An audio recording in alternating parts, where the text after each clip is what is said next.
So hello aspirants, welcome to Civicraft. तो आज हम डिस्कस करने वाले हैं 7 जून 2026 के सारे important current affairs for 3 major examinations of India, that is UPSC, SSC and banking. ये करंट का सीरीज जो है ये आपका वन स्टॉप सोल्यूशन है। पूरा का पूरा करंट जो है उसको बेसिकली जानने का, पूरा दिन का करंट अफेयर्स जो भी होता है इन 3 एग्जामिनेशन के लिए, वो सब कुछ हम यहाँ पर डिस्कस करेंगे एक ही क्लास में। ठीक है, मेरा नाम आयुष अग्रवाल है और आज हम कुछ बहुत ज़्यादा इंपॉर्टेंट करंट अफेयर्स डिस्कस करेंगे, तो ध्यान से क्लास को देखिएगा। नोट्स बनाने की ज़रूरत आपको है नहीं बिल्कुल भी, बिकॉज ये सारे के सारे जो नोट्स हैं मैं आपको पीडीएफ फॉर्म में अपने टेलीग्राम पर शेयर कर दूंगा। चैनल का लिंक आपको डिस्क्रिप्शन में मिल जाएगा, वहाँ से आप ज्वाइन करके डाउनलोड कर सकते हो इजीली। ठीक है, और ये मैंने हाईलाइट भी कर दिया ताकि आपको पढ़ने में दिक्कत भी ना हो। सबसे पहला जो है नेशनल अफेयर्स की बात करते हैं। इसमें हम देखते हैं कि ऑर्डिनेंस को लेकर एक बात हो रही है, to tax exempt sovereign debt instruments. अब आपको याद होगा कि कल हमने एक न्यूज़ पढ़ी थी 6 जून की। उस न्यूज़ में क्या था? उस न्यूज़ में मैंने बताया था आपको कि जो फॉरेन इंस्टीट्यूशनल इन्वेस्टर्स हैं उनके लिए ये बात की जा रही है कि वो जो गवर्नमेंट बॉन्ड्स में जो इन्वेस्टमेंट करते हैं उसमें कैपिटल गेन टैक्स जो है उसको हटा दिया जाएगा। ठीक है, कैपिटल गेन टैक्स को वेव ऑफ करने की बात हो रही थी, ये हमने 6 जून में पढ़ा था करंट अफेयर में। तो आज उसको लेके जो हमारे प्रेसिडेंट है श्रीमती द्रौपदी मुर्मू जी, उन्होंने एक ऑर्डिनेंस को पास कर दिया है। अब इसमें न्यूज़ क्या समझते हैं? तो ये बेसिकली इन्होंने ऑफिशियल असेंट दे दिया है एक एग्जीक्यूटिव ऑर्डिनेंस को, जो अमेंड करेगा किसको? इनकम टैक्स एक्ट 2025 को। ठीक है, इनकम टैक्स एक्ट 2025 को ये अमेंड करता है और ये कंप्लीटली एलिमिनेट करता है long term capital gain tax, जो कि 12.5% का होता है। ये आपको फैक्ट बिल्कुल ध्यान रखना है। क्या लिखा हुआ है? कंप्लीटली एलिमिनेट करता है long term capital gain tax, जो कि 12.5% का होता है। Short institutional investors short term capital gain tax जो कि 30% का है, और 20% with holding tax on interest income जो फॉरेन इंस्टीट्यूशनल इन्वेस्टर अर्न करेंगे। ठीक है, फ्रॉम गवर्नमेंट बॉन्ड्स। तो ये सारे जो टैक्सेस है इनको क्या किया गया है? एलिमिनेट करने का जो ऑर्डर है वो पास कर दिया गया है। इसके लिए जो ऑर्डिनेंस पास हुआ है वो किसने किया है? जो प्रेसिडेंट है उन्होंने किया है। ठीक है, अब हम बात करते हैं इससे फायदा क्या होगा। ऑब्जेक्टिव हमारा क्या है? ऑब्जेक्टिव ये है कि ये tens of billion of dollar को जो है अट्रैक्ट करेगा फॉरेन फंड्स में से। ठीक है, ये ध्यान रखिएगा। अब स्टैटिक की बात करते हैं, तो स्टैटिक हमें क्या पढ़ना है पॉलिटी में? तो पॉलिटी में आपको याद होना चाहिए कि जो ऑर्डिनेंस है वो आर्टिकल 123 के अकॉर्डिंगली पास होता है और इसमें जो है प्रेसिडेंट इसको पास करते हैं, ये आपको ध्यान रखना है। ठीक है, तो ये था हमारा एक न्यूज़। उसके बाद हम बात करते हैं नवचर मंत्र इनिशिएटिव लिमिटेड का। तो इसके बारे में हमने कल भी बात की थी। ठीक है, ये ministry of skill development and entrepreneurship ने लॉन्च किया है ना? ये हमने कल भी इसके बारे में बात की थी, तो उसमें आगे बढ़ते हैं। नेक्स्ट न्यूज़ है 73rd plenary meeting of north eastern council का। अब इसमें क्या किया गया है, आसान भाषा में समझे तो रीजनल ग्रोथ के लिए ये मीटिंग की गई है। जो नॉर्थ ईस्टर्न रीजन है उसके ग्रोथ के लिए ये मीटिंग की गई है। इसमें इतना ही है ताकि विकसित भारत 2047 का जो सपना है वो पूरा किया जा सके। ठीक है, बस इतना ही है और कुछ नहीं है। पीआईबी की न्यूज़ है, मैंने एडअप कर दी है इसमें। ठीक है, मैंने ये शॉर्ट से क्या किया है, मैंने शॉर्ट समरी बना दी है ताकि आपको जो है अगर आपको रिवीजन करना हो कभी तो आप एक बार में इसको रिवाइज कर सको बिना ज़्यादा डिटेल पढ़े हुए। ठीक है, तो आप ये कर सकते हो। उसके बाद हम बात करते हैं the immigration and foreigners amendment rules 2026 की। तो इसमें क्या बात किया गया है? इसमें मिनिस्ट्री ऑफ होम अफेयर्स ने क्या बोला है समझते हैं। देखिए, बोला गया है कि इसमें रेगुलेटरी मॉडिफिकेशंस किए जाएंगे ताकि उन लोगों को क्लोजली गवर्न किया जाए कि कंट्री में कौन एंट्री कर रहा है। उसके बाद कोई अगर पर्सन इंडिया में आया है तो उसका ड्यूरेशन ट्रैकिंग की कितने टाइम से वो इंडिया में रुका हुआ है, उसका रजिस्ट्रेशन के बारे में डिटेल्स, उसका डॉक्यूमेंटेशन वर्कफ्लोज क्या है। ठीक है, तो ये सब कुछ चेक करने के लिए बेसिकली जो है immigration and foreigners amendment rules को लाया गया है। ये बात आपको ध्यान रखनी है। ठीक है, कि कोई पर्सन इंडिया में आया है तो वो कब इंडिया में आया है, उसके बाद कितने टाइम से इंडिया में रह रहा है, उसका रजिस्ट्रेशन हुआ है कि नहीं हुआ है, डॉक्यूमेंटेशन वर्कफ्लो, उसके लिए ये बेसिकली अमेंड किया जा रहा है, ये ध्यान रखिएगा बस। उसके बाद आते हैं इकोनॉमी एंड बैंकिंग पे। इकोनॉमी एंड बैंकिंग में आप देखोगे तो सीधी सीधी ये बोला गया है कि इंडिया की फिजिकल ईयर 2026 की जो जीडीपी है वो प्रोजेक्शंस को बीट कर चुकी है। मतलब जो भी प्रोजेक्ट किया गया था कि हमारी जीडीपी इतनी बढ़ेगी उससे ज़्यादा बढ़ चुकी है। हमारी जो जीडीपी है वो 7.7% जो है अभी दिखाई जा रही है कि 7.7% ये जीडीपी रहेगी। मतलब देखो, हमने 6 जून को एक न्यूज़ पढ़ी थी जिसमें आरबीआई ने बोला था कि जो हमारा जो जीडीपी है वो लगभग देखा जाए तो 7.6% के आसपास रहेगा। ठीक है, सॉरी 6.6% के आसपास रहेगा, ये आरबीआई ने प्रोजेक्ट किया था, हमने पढ़ा था ये, है ना। मॉनेटरी पॉलिसी कमेटी के तहत ये बताया गया था कि 6.6% का हमारा क्या रहेगा, जीडीपी रहेगा। लेकिन जो इंडिया का फिजिकल ईयर का जीडीपी है वो 7.7% जो है वो मतलब कि दिख रहा है, हो जाएगा, ऐसा माना जा रहा है। समझ में आ रहा है इतनी बात? तो क्या बोला गया है कि आरबीआई के प्रोजेक्शन को भी इसने बीट कर दिया है, पहली बात तो ये है। अब इसमें हो क्या रहा समझते हैं। एक्चुअली में जो एग्रीकल्चर का ग्रॉस वैल्यू एडेड है वो 3% से ईज हो गया है। मैन्युफैक्चरिंग का जो ग्रॉस वैल्यू एडेड है वो एक्सपांड करके 10.7% हो गया है। तो total real gross value added जो है वो जीडीपी का वो 7.9 से 7.7% तक दिख रहा है। हो क्या रहा समझते हैं। और क्या बोला गया, तो जो मॉस्पी है, ministry of statistics and programme implementation, उन्होंने एस्टिमेट कंफर्म किया है कि इंडिया के जो रियल जीडीपी है वो बेसिकली 7.7% से ग्रो करेगी फिस्कल ईयर 2026 में। ठीक है, गवर्नमेंट का जो प्रीवियस एस्टिमेशन था वो था कि इंडिया की जीडीपी 7.6% से बढ़ेगी, लेकिन मॉस्पी बोल रही है कि 7.7% से बढ़ेगी। ओके, अब ऐसा क्यों हो रहा है? क्योंकि मैन्युफैक्चरिंग जो है वो 10.7% से ग्रो कर चुकी है। उसके बाद ट्रेड, ट्रांसपोर्ट, होटल की बात करते हैं तो वो उसमें 11% का सर्ज आ चुका है।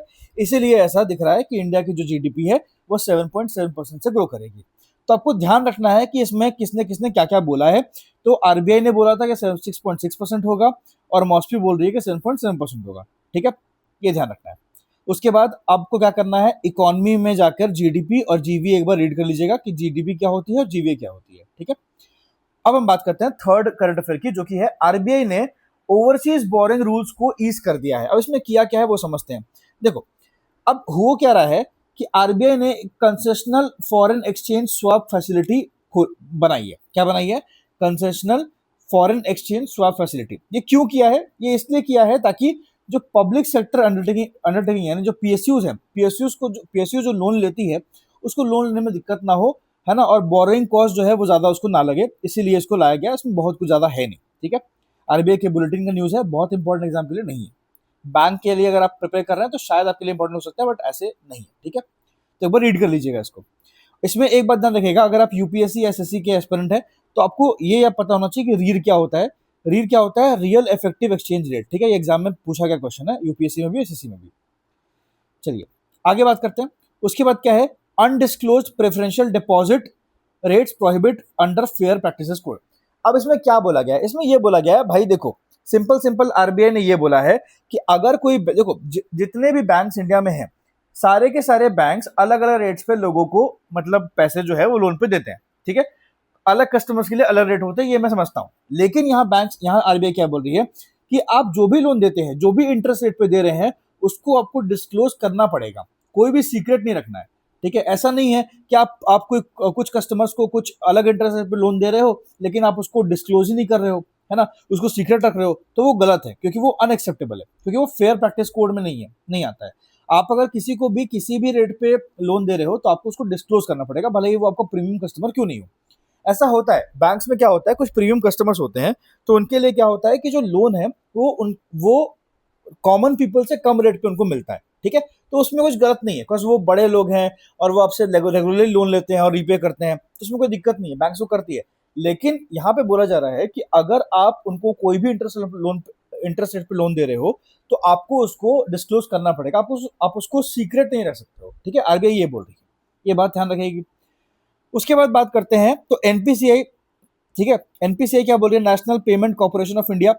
बेसिकली इसमें इतना बताया गया है इस आर्टिकल में कि कंबोडिया में भी यूपीआई शुरू हो गया है। एनपीसीआई ने कंबोडिया का एक बैंक है जिसका नाम है ACLEDA, एक्लेडा। ठीक है, एक्लेडा बैंक है कंबोडिया का। तो national payment corporation of India ने पार्टनर किया है एक्लेडा बैंक कंबोडिया के साथ में, ताकि वो यूपीआई को कंबोडिया में लॉन्च कर सके। तो अब जो लोग हैं, इंडिया के लोग हैं या वहां के लोग भी हैं, तो वो यूपीआई को आसानी से कंबोडिया में भी इस्तेमाल कर पाएंगे। ये है उसकी पूरी न्यूज। ठीक है, चलिए, तो हमने ये भी कवर कर लिया। अब हम आते हैं इंटरनेशनल रिलेशन पे।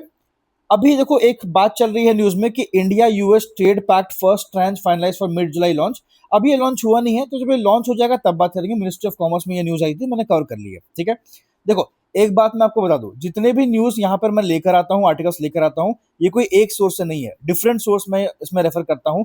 मेरे सोर्सेज क्या है? टेक्स्ट बुक हो गया, the Hindu, the Indian express, PIB, है ना, और अदर सोर्सेज भी होते हैं जो यहाँ पे मेंशन नहीं है। ठीक है, तो मैं हर एक सोर्स से जहां से मुझे जो अच्छी न्यूज मिलती है मैं वहां से उसको उठा के लेके आता हूँ और आपको यहाँ पे बताता हूँ। ठीक है, तो इस पीडीएफ के पीछे यार एक्चुअली में देखा जाए तो बैकग्राउंड में बहुत मेहनत है ना। तो अगर आपको क्लास पसंद आएगी तो please do like and subscribe, और पीडीएफ आपको मैं फ्री ऑफ कॉस्ट टेलीग्राम पे भेज दूंगा, तो वहां से आप इसको डाउनलोड करके पढ़ सकते हो, ठीक है। तो अभी ये न्यूज देखो, अभी ये क्या है, अभी ये लॉन्च हुआ नहीं है, इसको लॉन्च होने देते हैं इस न्यूज को, उसके बाद हम लोग जब लॉन्च होगा तब उसके बाद इसको पढ़ा जाएगा, ठीक है। अब इसको हम स्किप करते हैं। नेक्स्ट क्या है, नेक्स्ट ये है कि India UK critical minerals global supply chain observatory activate किया गया है। अब इसमें बेसिकली हो क्या रहा है कि क्रिटिकल मिनरल्स के लिए इंडिया और यूके ने पार्टनरशिप किया है और एक ग्लोबल ऑब्जर्वेटरी को एक्टिवेट किया है। सबसे इंपॉर्टेंट बात यह कि लॉन्च कहाँ हुआ है, ये लॉन्च हुआ है न्यू दिल्ली में, आपको ध्यान रखना है, ठीक है। लॉन्च कहाँ हुआ है, लॉन्च हुआ है न्यू दिल्ली में, ठीक है। चलो उसके बाद आगे बात करते हैं साइंस एंड टेक की। तो साइंस एंड टेक में एक बहुत इंपॉर्टेंट न्यूज आई है। न्यूज क्या है, न्यूज ये है कि मारुति सुजुकी ने इंडिया का पहला, जब भी कुछ ऐसा आप न्यूज पढ़ते हो जिसमें इंडिया का पहला हो, है ना, कोई भी चीज है जो इंडिया का पहला है तो उसको ध्यान रखिएगा। तो इंडिया का पहला फ्लेक्स फ्यूल पैसेंजर व्हीकल को लॉन्च किया है, ठीक है, रोल आउट किया है मतलब बेसिकली, ठीक है। अब इसमें क्या करना है, इसमें हो क्या रहा समझते हैं। ये बेसिकली एक ऐसा व्हीकल है जो ब्रॉड इथेनॉल ब्लेंड रेशियोज पर रन करेगा as an alternative to pure petrol. जैसे आपको पता है कि अभी इंडिया में इथेनॉल ब्लेंडिंग का पूरा मैटर चल रहा है ना। आपको सारा कंट्रोवर्सी भी पता होगा जो न्यूज में चल रहा है ना, कि नितिन गडकरी सर जो है वो प्रमोट कर रहे हैं इथेनॉल ब्लेंडिंग को, बोल रहे हैं इथेनॉल ब्लेंडिंग को ज्यादा किया जाए, है ना। अब प्रॉब्लम्स क्या आ रही है, देखो इथेनॉल ब्लेंडिंग से होता क्या है, पहले थोड़ा सा मैं आपको वो समझा देता हूँ। एक्चुअली क्या होता है कि जब आप पेट्रोल गाड़ियां यूज करते हैं तो पेट्रोल अभी बहुत महंगा चल रहा है, तो पेट्रोल के साथ साथ आप क्या करते हो, उसमें इथेनॉल को ब्लेंड कर देते हो ताकि थोड़ा सा पेट्रोल का रेट सस्ता हो जाए, है ना। अगर हम ज्यादा इथेनॉल ब्लेंड करेंगे तो पेट्रोल हमको और सस्ता पड़ेगा, ऐसा बोला जाता, ऐसा होता है, ठीक है। अब प्रॉब्लम क्या है, प्रॉब्लम ये है कि सारी की सारी जो व्हीकल्स इंडिया में है वो सारी व्हीकल्स इथेनॉल ब्लेंडिंग को सपोर्ट नहीं करती है। मतलब वो व्हीकल्स में अगर आप इथेनॉल ब्लेंडेड पेट्रोल यूज करोगे तो व्हीकल्स बहुत बार ब्रेक डाउन हो जाती है। अभी भी देखा जाए तो देखो इंडिया में E20 मतलब 20% इथेनॉल यूज कर रहे हैं, E25 की बात चल रही है अभी, है ना, E25 की बात चल रही है। तो देखो बहुत सारी गाड़ियां जो अभी इंडिया में आ रही है वो E20 कंपैटिबल है, मतलब उसमें E20 आप पेट्रोल यूज कर सकते हो, ठीक है। लेकिन प्रॉब्लम फिर भी आ रही है। अब देखोगे जैसे स्कोडा की गाड़ियां होती हैं, है ना, जो बेसिकली जर्मन गाड़ियां होती हैं वो ब्रेक डाउन हो जा रही हैं इसके कारण। तो और माइलेज भी गाड़ी को खराब हो रहा है। तो ये एक प्रॉब्लम है जो लोग फेस कर रहे हैं विथ इथेनॉल ब्लेंडेड पेट्रोल, है ना। लेकिन वही पूरा मैटर चल रहा है। तो अभी मारुति सुजुकी ने एक ऐसा flex fuel passenger vehicle launch किया है जो ब्रॉड इथेनॉल ब्लेंडेड रेशियोज पे चल सकता है। तो उसके बारे में न्यूज है, ध्यान रखिएगा इसको, है ना। बाकी इथेनॉल ब्लेंडिंग के ऊपर मैं एक पूरा केस स्टडी लेकर आऊंगा, आपको समझाऊंगा कि क्या मैटर है, कैसे चलता है, क्या काम करता है, ठीक है। वो अपन बढ़िया से एक क्लास करेंगे उस पर, इसी वीक मैं लेकर आता हूँ, ठीक है, आपको समझा दूंगा, वो समझ में आ जाएगा इजीली। उसके बाद हम बात करते हैं तो APDA APEDA dispatches first sea shipment of botanical infused millets. अब ये क्या हो रहा है समझते हैं। देखो एक्चुअली में क्या हुआ है कि ये फर्स्ट एवर सी शिपमेंट है of premium botanical infuse ready to cook millet का। अब ये बेसिकली क्या हो रहा है, ये फंक्शनल फूड जो है वो कर्नाटका से न्यूजीलैंड जा रहा है। रेडी टू कुक मिलेट है ये, ठीक है, बोटानिकल इन्फ्यूज्ड मिलेट है, रेडी टू कुक मिलेट है, और ये कर्नाटका से न्यूजीलैंड के लिए शिपमेंट जो है वो जा रही है, ठीक है। अपेडा क्या है, अपेडा जो है वो एक स्टैट्यूटरी बॉडी है। क्या ये एक स्टैट्यूटरी बॉडी है, इसका ध्यान रखिएगा कि अपेडा क्या है, एक स्टैट्यूटरी बॉडी है। क्लियर है इतना, ओके। चलो, और ये स्टैब्लिश हुआ था अंडर द एक्ट ऑफ 1985, इसको ध्यान रखिएगा। चलिए उसके बाद बात करते हैं। अच्छा एक बात और, स्टैट्यूटरी बॉडी क्या होती है। स्टैट्यूटरी बॉडी का मतलब है कि जब भी कोई बॉडी किसी एक्ट के थ्रू बनाई जाती है तो उसको बोलते हैं स्टैट्यूटरी बॉडी, ठीक है, ये ध्यान रखिएगा। स्टैटिक है पॉलिटी का। आगे हम बात करते हैं तो नासा ने डीकमीशनिंग इनिशिएट कर दी है process for maven Mars mission.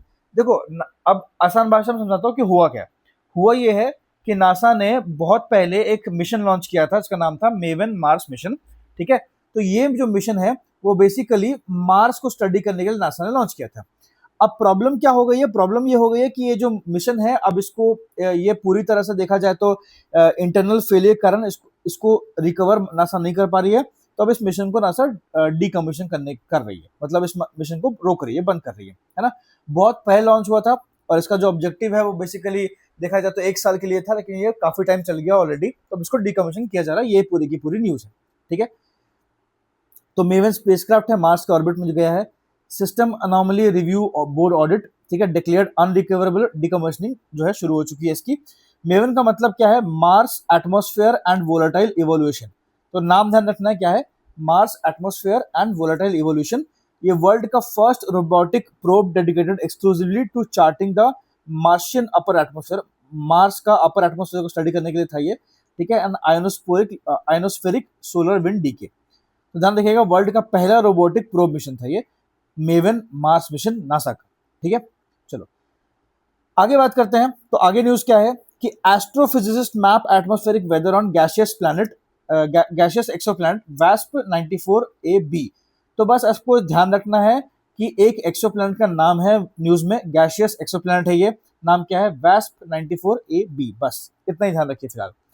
उसके बाद हम बात करते हैं, अगले आर्टिकल पे आते हैं। अगला आर्टिकल क्या बोलता है कि पुणे की जो ARI इंजीनियर्स है, mesoporous silica nano carrier for tumour blockade. अब पूरा न्यूज क्या है वो मैं आपको आसान भाषा में समझाता हूँ।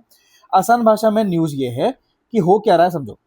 हो क्या रहा है कि Agarkar research institute ARI Pune है ना, जो अगरकर रिसर्च इंस्टीट्यूट है पुणे में, इन्होंने targeted silica nano hybrid delivery basically engineer की है उसमें, और इन्होंने MPPPM बोलते हैं इसको, है ना। इन्होंने किया क्या है, इन्होंने कस्टम जीन साइलेंसिंग किया है, ठीक है, ताकि ये लोग ब्रेस्ट कैंसर ग्रोथ को रोक सके।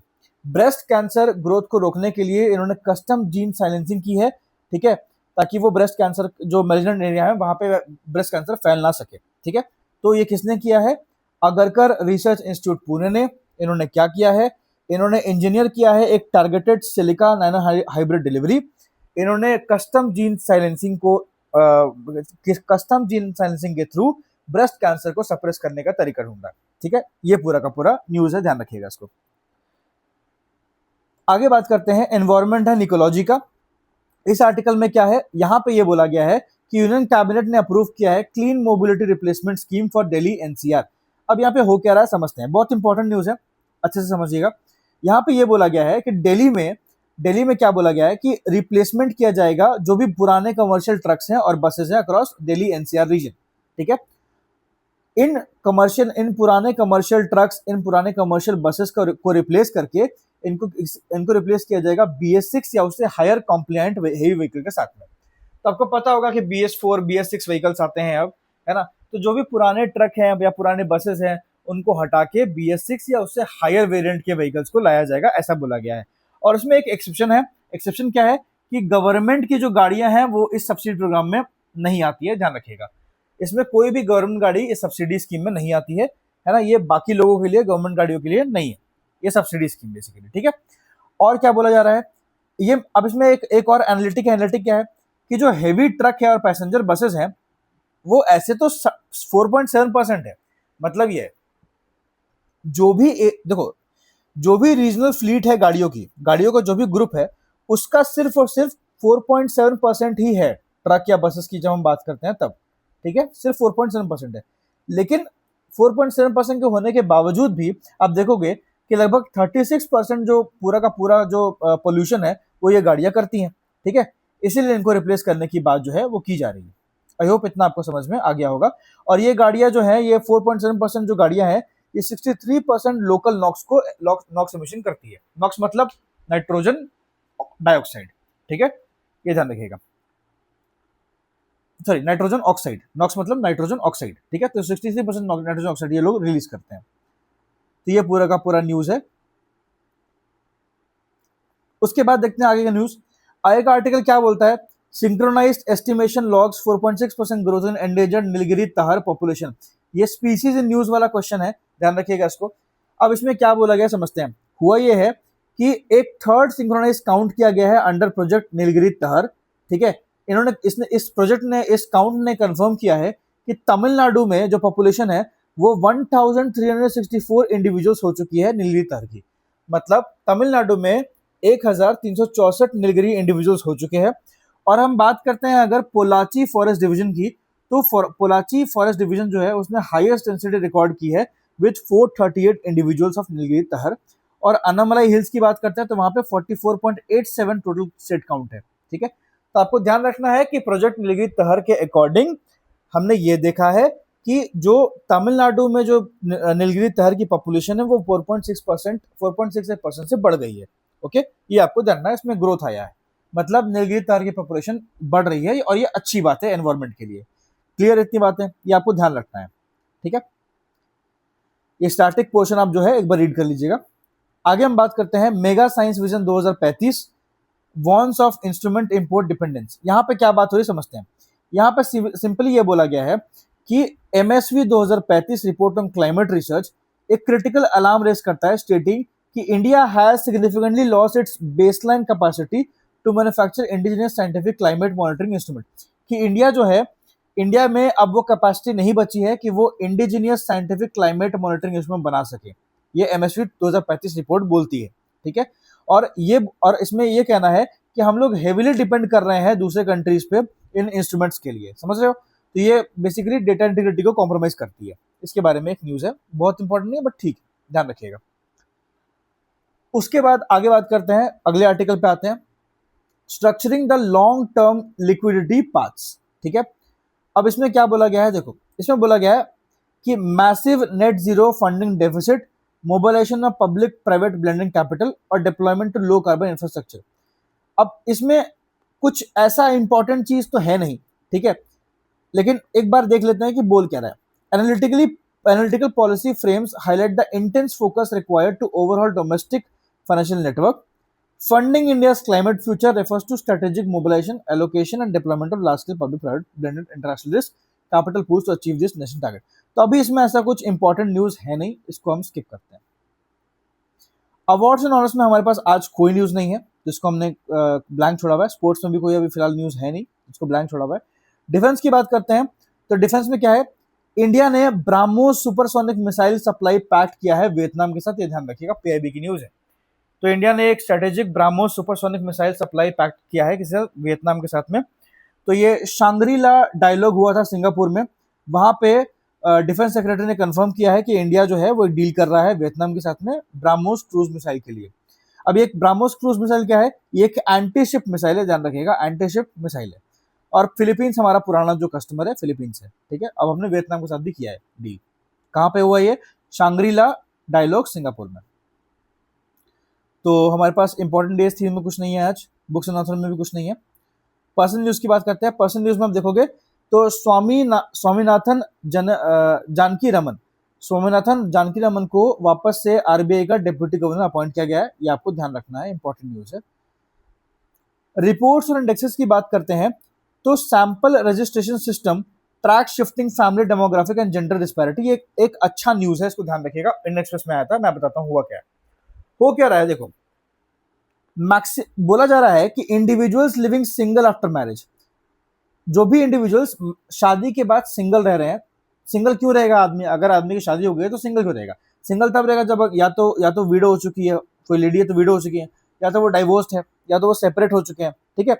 तो आप देखोगे कि 2014 में जो डेटा था कि लगभग पॉपुलेशन की 4.1% पॉपुलेशन जो है वो सिंगल रह रही है मैरिज के बाद, लेकिन अब वो जो परसेंटेज था वो डिक्रीज हो गया है, 3.5% हो गया है।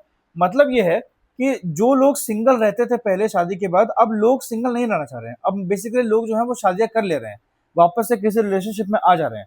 तो इसलिए ये परसेंटेज जो है आपको कम होता हुआ दिख रहा है 2024 में, ठीक है, ये बोला गया है। उसके बाद बात करते हैं, तो हम देखते हैं कि सदर्न स्टेट्स में ये ज्यादा दिख रहा है, ठीक है, सदर्न स्टेट्स में मैरिटल डिसोल्यूशन ज्यादा दिखता है। तमिलनाडु ने रिकॉर्ड किया highest rate in India up to 7.2%, ठीक है, पहले इसमें 5.7% था। तमिलनाडु में पहले ये जो डेटा था वो कितना था, 5.7% था, कि मतलब 5.7% ऐसे लोग हैं जो शादी के बाद भी सिंगल रह रहे हैं, बट अब वो परसेंटेज बढ़ के 7.2% हो गया है, ठीक है। फॉलोड क्लोजली बाय केरला का परसेंट कितना है, 6.3%, ठीक है। तो ये सब चीजें हैं। अब एक चीज और देखने को मिलती है जेंडर डिस्पैरिटी में, कि ग्लोबली पूरे वर्ल्ड में देखते हैं तो लगभग 5.4% of all Indian females carry WDS status. WDS मतलब W मतलब विडोड, D मतलब डाइवोर्स्ड, S मतलब सेपरेटेड। तो देखा जाए तो 5.4% इंडियन फीमेल्स ऐसी हैं जो WDS स्टेटस को होल्ड करती है, compare to mere 1.6% of males, ठीक है। मेल में सिर्फ 1.6% ऐसे लोग हैं जो WDS स्टेटस होल्ड करते हैं। और देखा जा रहा है कि जो मेन है बेसिकली वो जो है आफ्टर सेपरेशन या आफ्टर बीइंग डाइवोर्स्ड वो जल्दी शादी कर लेते हैं, वो शादी कर ले रहे हैं, लेकिन फीमेल्स जो है वो आज भी शादी नहीं करती है, और वो long term socio economic burden जो है वो झेलती है सिंगलहुड का। तो ये पूरा का पूरा न्यूज है ना। मतलब सार आसान भाषा में बात करें यार, तो बात क्या हो रही है? बात ये हो रही है कि अब लोग जो है, ऐसे लोग जो शादी के बाद या तो सेपरेट हो गए हैं या डाइवोर्स हो गए हैं, या जिनका डिवोर्स हो गया है, ठीक है, या जो विडो हो गई है, वो लोग अब जो है सिंगल नहीं रह रहे हैं शादी के बाद, है ना? मतलब एक बार अगर शादी खत्म हो गई या खराब हो गई, तो उसके बाद वो वापस से रीमैरी कर ले रहे हैं। तो ये पूरा का पूरा न्यूज़ है, और ये जो जो ट्रेंड है वो बढ़ रहा है, ऐसा न्यूज़ में बोला गया है। और इसमें भी बोला गया है कि इसमें मेल ज़्यादा है, मेल जो है वो तुरंत शादी कर ले रहे हैं, जबकि फीमेल जो है वो पूरा बटन होल्ड करती है और शादी नहीं करती है, ऐसा देखा जा रहा है। ये पूरा का पूरा न्यूज़ है। आई होप समझ में आ गया होगा आपको। मिसलेनियस में बात करते हैं तो वही है, जियो पॉलिटिक्स ऑफ कम्बोडिया फोकस करना है ना? वो एक बार देख लीजिएगा पूरा मैपिंग आप लोग, है ना? वो मैपिंग का क्वेश्चन है, उसमें और कुछ है नहीं। तो एक बार वर्ल्ड मैप में कम्बोडिया वगैरह का मैप देख लीजिएगा, ठीक है? तो ये था पूरा का पूरा आज का करंट अफेयर्स, जितना भी था मैंने सब कुछ निकाल के आपको बता दिया है। तो आई होप कि आपको आज का सेशन पसंद आया होगा और आपको प्रोडक्टिव लगा होगा। अगर आपको कोई भी चेंज करवाना है इसमें, अगर आपको लगता है थोड़ा फास्ट हो रहा है या कोई और भी चेंज करवाना है, तो आप प्लीज़ मुझे कमेंट सेक्शन में ज़रूर फीडबैक दीजिएगा इसके बारे में, ठीक है? तब तक के लिए डू लाइक एंड सब्सक्राइब। मिलते हैं कल नए करंट अफेयर के साथ। Thank you so much. Have a good day.